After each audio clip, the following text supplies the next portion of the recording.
नाशिकला गेल्यानंतर आमच्या सोबत हे काय झालं ते बघण्यासाठी ब्लॉग शेवटपर्यंत बघा. नाशिकला जाण्यासाठी सर्वात पहिले आपली बिल्लोराणी धुवायची होती. मग काय हर्षच्या वेळ येऊन लागला बिल्लोराणी धुवायला. बिल्लोराणी धुतल्यानंतर बिल्लोराणी म्हणायला लागली, अब दिख रहा है ना मैं जैसा मैं दिखना चाहिए. मग सांगितलं मी तिला, एवढं हवेत नको उडू, माझ्यामुळे तू एवढी भारी दिसते.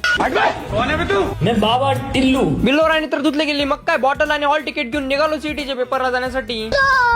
नाशिकला जाण्यासाठी मी आणि पप्पाच होतो फक्त, कारण की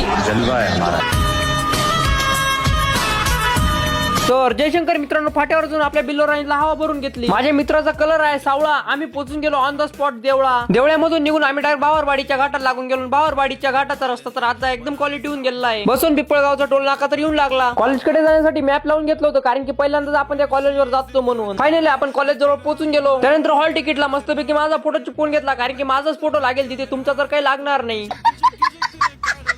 पेपरला मोबाईल घेऊन झाला तर काय अलाउड नव्हता म्हणून बाहेरून ब्लॉक काढला. मग काय 3 तासाचा पेपर करून वेळ एसी मध्ये बसून चालला होता घराकडे. आता तुम्ही म्हणणार तुमच्यासोबत काय झालं होतं, तर आमच्यासोबत काहीच झालं नव्हतं. आमच्यासमोर फक्त ट्रॉफिक जाम झाली होती.